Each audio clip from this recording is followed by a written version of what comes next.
Good morning, Mike and Arlen, Our Philippine Journey. Thanks so much for dropping by. Expats running away from their problems. You know, I think it's something we need to address. Let's talk about it. Why'd you have to go? I guess this world's too slow for you.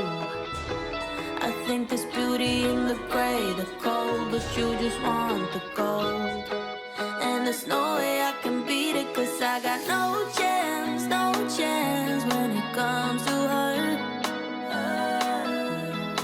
She got the glitter and the fame, and I just wasn't enough. We see this. In fact, we have a friend that's currently doing it, and it is absolutely ridiculous. Why expats run away from their problems? Face your problem. You know, many of you are looking for a better life. You're looking for a life that is more complete, a second chance, a reset, whatever you want to call it. With that being said, there are going to be problems. You can't expect it all to just come along. It just doesn't happen that way. You have to work at life. Life is not going to be handed to you on a silver platter, or for most of us, it's not. Okay? You know, we have to sit there and say, I wasn't born with a silver spoon in my, you know, I wasn't spoon-fed all my life. You know, neither were you. You know, we all have life, and we all have to face the rigors of life. Some of them are easily fixed. Some of them take some patience. We have a friend right now who's going through a relationship issue, and he's just running from the reality of what his next steps should be. Why do expats run from their problems? Yeah, you can pretty much pack your suitcase and move on to a different city here in the Philippines, or a different island, or a different location, or whatever, or, you know, but resetting and not leaving doesn't solve it. You know, perhaps you should look at yourself in the mirror. Perhaps you should sit there and say, you know, I had this problem.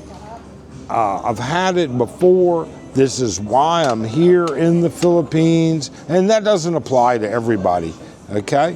But for a lot of expats, it does. All right?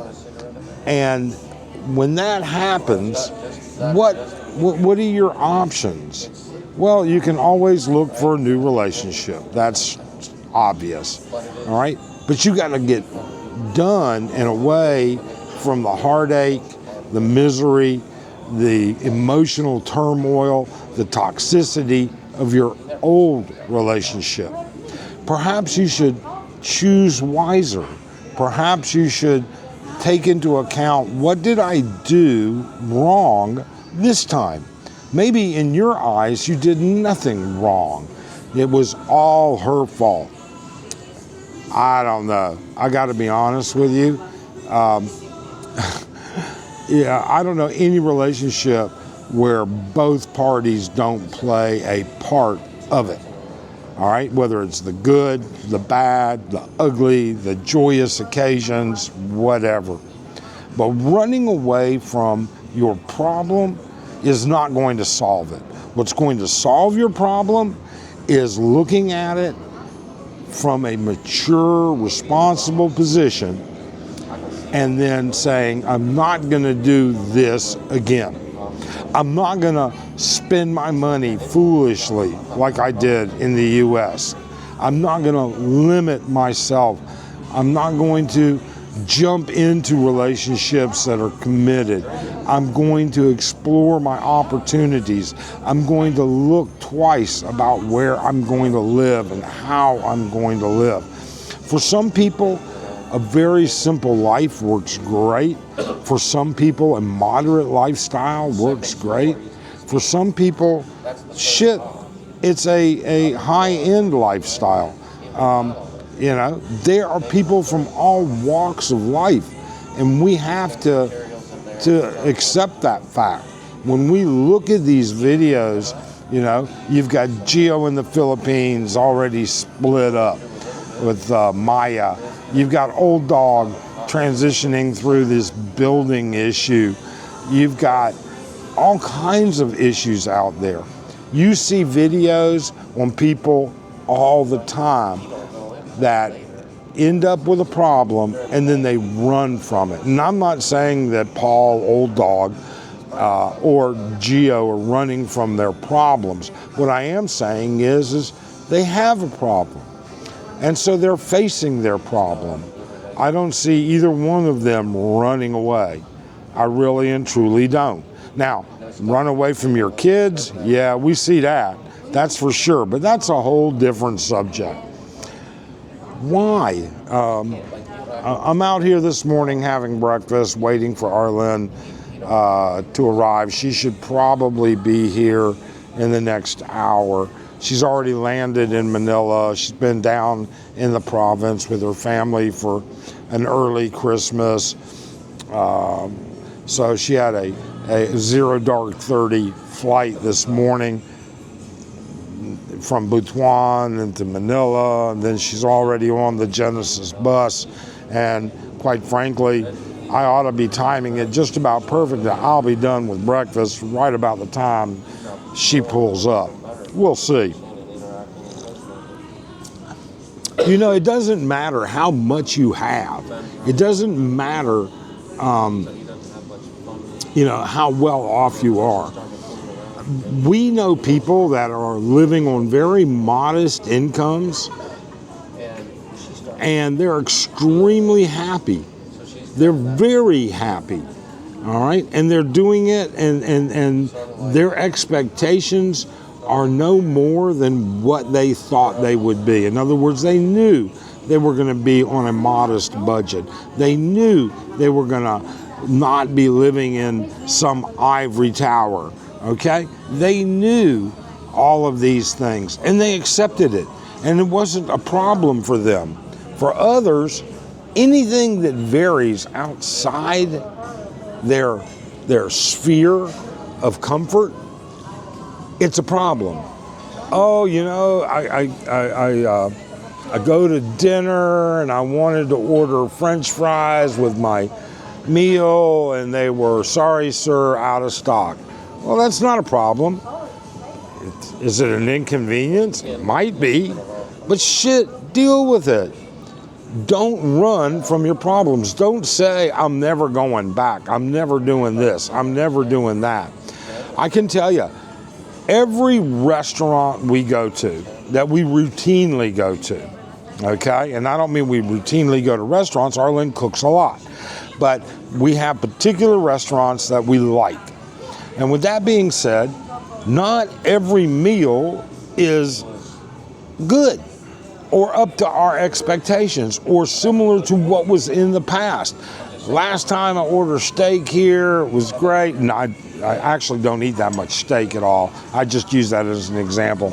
But last time I ordered this and it was great, and it was, everything that goes along with it.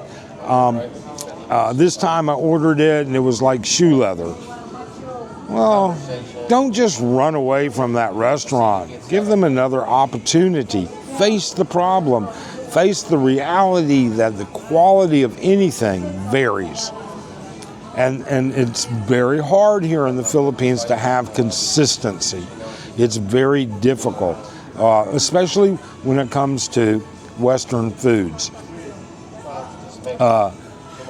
With all of that being a part of this, why? How many foreigners have you met that are running from their problems in the U.S.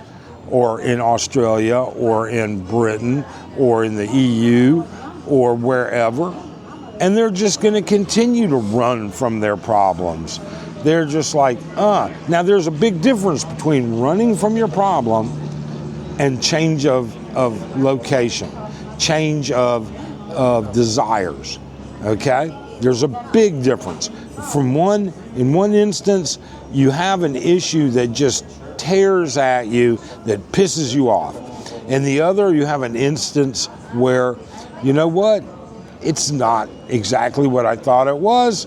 I think, I'll try a different location. Instead of living in BGC, I'll try Makati. Instead of living in the heart of the city, I'll try living in the suburbs.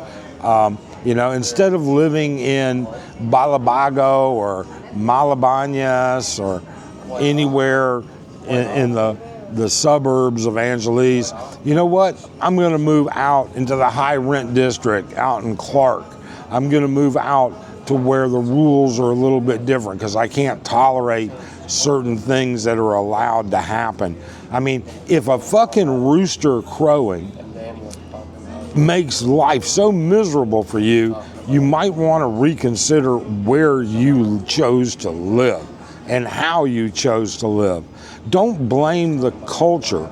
Don't blame all of those different things for your inability to face your problem, accept it, and then correct it. I'm not saying you should put up with a rooster crowing. I would not. We don't hear roosters where we live, okay? But in the province where our house is, oh yeah, that's a whole different story for sure. Either way, I don't know. You tell me, do you know expats that are running from their problems? Or do you know expats that are facing them and solving them? Or does it really matter? I don't know. You tell me. Thanks so much. Have a great day.